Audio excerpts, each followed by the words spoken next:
नमस्कार. मालिकेच्या पुढील काही भागांमध्ये आपल्याला खूपच जबरदस्त असा ट्विस्ट पाहायला मिळणार आहे. कारण फायनली कल्पनाला पश्चाताप होणार आहे. तिला जाणीव होणार आहे की सायली ही आपल्या घरची लक्ष्मी होती. आपल्या घरची लक्ष्मी होती. आपल्या घरचा मान होता. त्याचबरोबर आपल्या घरचा आनंद होता. हे सगळ्यांच्या लक्षात येणार आहे. आणि त्यानंतर कल्पना जो निर्णय घेणार आहे हे आपल्याला या व्हिडिओमध्ये पाहायला मिळणार आहे. त्यासाठी हा व्हिडिओ शेवटपर्यंत पहा. तर इकडे प्रियाची नाटकं मात्र सुरूच असतात. अजूनही अर्जुन, सायली या दोघांमधला दुरावा मिटलेला नसतो. प्रियाचे नखरे मात्र सुरूच झालेले असतात. प्रियाचं असं म्हणणं असतं की काहीही झालं तरीही अजूनही प्रियाला असं वाटत असतं की मी सुभेदारांच्या घरामध्ये जाऊ शकते. पण तिला कुठं माहिती आहे की अर्जुन आणि सायली यांचं जे नातं आहे ते वाटतं तेवढं सोपं नाही आहे. कारण काहीही झालं तरीही अर्जुन आणि सायली यांच्या नात्यामध्ये जी काय प्रेमाची वीण आहे, प्रेमाचं जी गुंफण आहे ती इतकी मोठी आहे की त्याला प्रिया कधीच त्याला तोडू शकत नाही. ही गोष्ट मात्र प्रियाच्या लक्षातच येत नसते. प्रियाला प्रत्येक वेळेस असंच वाटत असतं की जे काय आहे ते आपलं आहे आणि आपण आता ते ओरबाडून घ्यायचं, असंच प्रियाच्या डोक्यात असतं. मग सायली जेव्हा आता मधुबनकडे राहत असते तेव्हा प्रियाची नाटकं सुरूच असतात. प्रिया मात्र सायलीला डवसण्यासाठी मधुबनकडे आलेली असते आणि ती मधुबनकडे येऊन म्हणते की कसं आहे बघ, जिंकलं की नाही मी ठरवलं होतं तुला त्या घरातून मी बाहेर हाकलणार आणि फायनली त्या गोष्टीमध्ये मला यश मिळालेलं आहे. मी तुला त्या घरातून बाहेर काढायला यशस्वी झालेली आहे. एवढं लक्षात ठेव. कारण तू कितीही खरी असली आणि काहीही असलं तरीही सध्या तर मीच जिंकलेली आहे हे कायमस्वरूपी तुला लक्षात ठेवावं लागणार आहे. सायलीला मात्र वाईट वाटत असतं. आपली एक चूक इतकी महागात पडेल हा विचारही सायलीच्या डोक्यात आलेला नव्हता. कारण अर्जुन सरांनी जर ते कॉन्ट्रॅक्ट पेपर बाहेर काढून ठेवले नसते तर आज ही वेळ आपल्यावर आली नसती. हीच गोष्ट सायलीच्या डोक्यात येत असते. आणि प्रियाने जाणून बुजून बेडरूममध्ये जाऊन राडा घातलेला असतो आणि त्यानंतर ते कॉन्ट्रॅक्ट पेपर मिळवलेले असतात. ही गोष्ट मात्र सायलीच्या डोक्यात आलेली असते. या सगळ्याला जबाबदार असते ती म्हणजे प्रियामुळं त्यांचं नातं तुटलेलं आहे. आणि आता प्रिया सायलीला म्हणत आहे की काही झालं तरी मी अर्जुनसोबत लग्न करणार आहे. अर्जुनच्या नावाचं कुंकू माझ्या कपाळी असणार आहे. अर्जुनच्या नावाचं सौभाग्याचं लेणं माझ्या अंगावर असणार आहे. हे सगळं ती बोलत असते. परंतु इकडे प्रियाला माहिती नसतं की सायली अजूनही खचलेली नाही. काहीही झालं तरी सायलीमध्ये तीच हिंमत आहे. जी हिंमत इतक्या दिवसांमध्ये होती आजही तीच आहे. आणि मग सायलीला राग येतो आणि सायली सणसणीत प्रियाच्या कानाखाली वाजवते आणि सांगते की एक गोष्ट लक्षात ठेवायची. अर्जुन सरांचं आणि माझं देवाब्राह्मणांच्या साक्षीने लग्न झालेलं आहे आणि तुझ्यासारख्या लुटूपुटू माणसांनी येऊन काहीही त्याच्यात कारस्थानं केली तरीही आमचं लग्न हे तुटणार नाही हे कायमस्वरूपी लक्षात ठेव. कारण काहीही झालं तरी तू आमचं लग्न कधीच तोडू शकत नाही असं सायलीने प्रियाला सांगितलेलं असतं. तिचं थोबाड पडलेलं असतं आणि तिला दाखवून दिलेलं असतं की सायली काय चीज आहे. कारण सायली अर्जुनसाठी जरी तुटलेली असली तरीही अजूनही सायलीच्यात जी हिंमत आहे, जी प्रेमाची ताकद आहे, अर्जुनच्या प्रेमाची ताकद आहे ती ताकद मात्र कमी झालेली नसते. कारण सायली तेवढी कणखर असते आणि त्याचसाठी सायली हे सगळं खंबीरपणे करत असते. प्रियाला वाटत असतं की अजूनही सायली अशी आहे, दुबळी आहे, पण नाही. सायली जी करत असते ती प्रियाला माहिती पण नसतं की ती काय करत आहे. तिला एवढंच वाटत असतं की आत्ता सध्या माझ्यासोबत जे घडत आहे ते मात्र खूपच भारी आहे. इकडे सायली मात्र खूपच टेन्शनमध्ये असते. तिला वाईट वाटत असतं की तिचा संसार सुरू होणार होता आणि संसार सुरू होण्याआधीच तो तुटलेला आहे. या गोष्टीचं तिला वाईट वाटत असतं. सुभेदारांच्या घरातून तिला बाहेर पडायला लागलेलं आहे.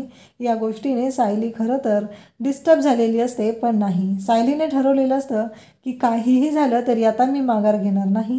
कारण आत्ता मी माघार घेतली तर सगळं संपणार आहे हे सायलीलाही माहिती असतं. त्यामुळं सायली विचार करत असते की काहीही झालं तरी मी आता माघार घेणार नाही. कारण कोणत्याही थराला काहीही होऊ शकतं हे मला माहिती आहे. पण मला आता माघार घ्यायचीच नाही.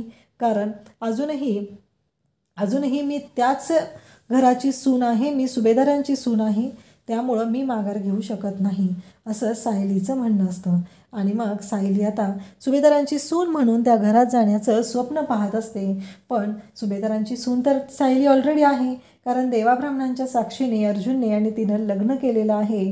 आणि सुभेदारांच्या घरामध्ये जाण्याचा मान जर कोणाला असेल तर तो फक्त आणि फक्त सायलीलाच आहे. कारण कोणी कितीही नाकारलं तरीही सायली ही अर्जुनची लग्नाची बायको आहे. जरी ते कॉन्ट्रॅक्ट मॅरेज संपलेलं असलं तरी अर्जुन आणि सायलीने देवाब्राह्मणांच्या साक्षीने लग्नही केलेलं आहे. ही गोष्ट मात्र विसरून चालणार नव्हती.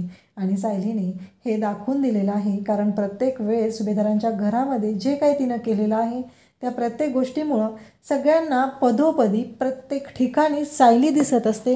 त्यांना सायली हवी असते. प्रत्येकजण घरातलं रडत असतं. इकडं सायलीही रडत असते. सायलीची अवस्था ही वाईट असते. सायलीला वाईट वाटत असतं. पण सायलीनं मात्र आता ठरवलेलं असतं की काहीही झालं तरी मी अर्जुन सरांशी बोलणार आहे, माझ्या प्रेमाची कबुली देणार आहे. कारण या सगळ्या गोंधळामध्ये अर्जुन आणि सायलीने जो प्लॅन केलेला असतो त्या प्लॅननुसार त्यांना एकमेकांना प्रेमाची कबुली देता आलेली नसते. त्यामुळं कुसुमताईने इकडे सायलीला सांगितलेलं असतं की आता सायली शांत बसायचं नाही. काही झालं तरी लवकरात लवकर तू तुझ्या प्रेमाची कबुली द्यायची आहे. हे सगळं अशा पद्धतीनं घडत असतं. अर्जुन मात्र नाराजच झालेला असतो. आणि त्याचवेळी आपल्याला पाहायला मिळतं की इकडे कल्पना ही घरातला जो फॅमिली फोटो आहे तो घेऊन हातात रडत बसलेली असते. त्या फॅमिली फोटोमध्ये सुखी कुटुंब असतं सुभेदारांचं. अर्जुन सायलीचा जोडा असतो. इतके दिवस तिने स्वप्न पाहिलेली असतात, ती म्हणजे अर्जुन आणि सायलीच्या लेकराची, म्हणजे सुभेदारांच्या वारसाची, नातवंडाची. त्यासाठी सायलीला अर्जुनचे लहानपणीचे कपडे दिलेले असतात, वस्तू दिलेले असतात, खेळणी दिलेले असतात. एवढं सगळं तिनं केलेलं असतं. आणि हे सगळं स्वप्न तिचं भंगलेलं आहे या गोष्टीचं वाईट वाटत असतं. पण कल्पनाच्या डोक्यात कुठेतरी येत असतं, आपण ही चुकतोय का? इतके दिवस सायली आपल्याशी एवढं चांगली वागलेली आहे, पण त्या गोष्टीचा विचार आपण केलाच नाही. आपण असं ठरवलं होतं की सायली चुकीचीच आहे, पण सायलीकडून आणि अर्जुनकडून एक चूक घडली म्हणून आपण एवढा तडकाफडकी निर्णय घेतला. हे सगळं कल्पनाच्या डोक्यात येत असतं. आणि सायली पण इकडं वाट बघत असते. तिला काही करून तिच्या संसारात तिच्या घरी परत जायचं असतं. मधुभाऊ इकडे डिस्टर्ब असतात. आणि मग आता सुभेदारांच्या घरी कल्पना तशीच झोपी जाते. रडत रडत ती झोपी गेलेली असते. आणि तिच्या डोळ्यांसमोर देवयाई येते. आणि देवयाई म्हणते, तू काय केलंयस? नक्की तुला कळतंय का तू काय केलेलं आहेस? कारण तू घरातल्या लक्ष्मीला घराच्या बाहेर काढलेला आहे. जोपर्यंत तू ती लक्ष्मी घरी मानाने परत आणत नाही तोपर्यंत तुझ्या घरातलं सुख पुन्हा येणार नाही, असं ठणकावून देवयाईने कल्पनाला सांगितलेलं असतं. देवयाईच्या म्हणण्यानुसार असं असतं की घरातली लक्ष्मी जोपर्यंत घरात येणार नाही तोपर्यंत या घरातलं सुख परत येणार नाही, तुला कोणाच्याही चेहऱ्यावरती आनंद दिसणार नाही. आणि ते खरंच असतं. सायली घरातून निघून गेली आहे. नाराज अर्जुन झालेला असतो. कल्पनालाही वाईट वाटत असतं. पूर्णाईलाही वाईट वाटत असतं. सगळेच घरातले डिस्टर्ब झालेले असतात. सगळ्यांचंच असं म्हणणं असतं की सायली परत आली पाहिजे. कारण जी चूक झालेली आहे ती झालेली आहे. त्या चुकीसाठी कोणी माफी करत नाही. परंतु काही झालं तरी सायली ही सुभेदारांचा मान आहे. काही झालं तरी सायली ही सुभेदारांची शान आहे. मग हे सगळं जे काय आहे ते सायलीचं आहे. सायलीचा संसार आहे. अर्जुन तर सायलीशिवाय जगू शकत नाही. हे सगळ्यांना कळलेलं असतं. म्हणून सगळेजण खूपच डिस्टर्ब झालेले असतात. सगळ्यांचं असं म्हणणं असतं की काही झालं तरीही सायली पुन्हा या घरी आली पाहिजे. आणि प्रियाची तर वाटच लागलेली असते. जी प्रिया पुन्हा स्वप्न पाहू लागलेली असते सुभेदारांच्या घरची सून व्हायची. तिची लायकीही ती नसते आणि सायली मात्र तिला ते होऊही देणार नसते. इकडे प्रिया रविराजला म्हणत असते की बाबा, मला काय वाटतं माहिती आहे का, आपण थोडे दिवस सुभेदारांच्या घरी राहायला जाऊया का? तेव्हा रविराज म्हणतात, का, काय झालं आता? तेव्हा ती सांगत असते, कल्पना मामी, त्या सगळ्यांची अवस्था बिकट झाली आहे ना, मग आपण गेलो तर त्यांना बरं वाटेल ना? रविराज म्हणतो की नाही, जे काही झालेलं आहे त्या गोष्टी पुन्हा पुन्हा त्यांच्या डोळ्यासमोर येतील, त्यामुळं तिथं जायचं नाही, असं रविराज स्पष्टपणे सांगत असतात. प्रिया मात्र चांगलीच तोंडावर पडते.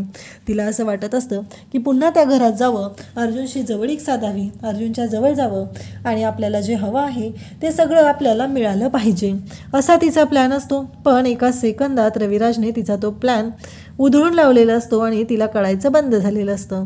सायलीच्या संसारात तिला पुन्हा जायचं असतं. परंतु रविराज स्पष्टपणे सांगत असतो की नाही, काही झालं तरी आपण सुभेदारांच्या घरी जायचं नाही.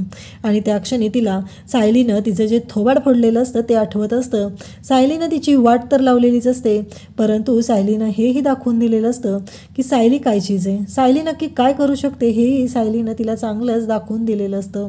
तर इकडे प्रिया विचार करत असते, मला या सायलीला हरवण्यासाठी मला सुभेदारांच्या घरात पुन्हा जावं लागणार आहे. काही करून या सायलीची वाट लावायची आहे, एवढंच तिच्या डोक्यात सुरू असतं. आणि इकडे कल्पना मात्र विचार करत असते. कल्पना पूर्णाईला म्हणते की पूर्णाई, मला तुम्हाला काहीतरी सांगायचं आहे.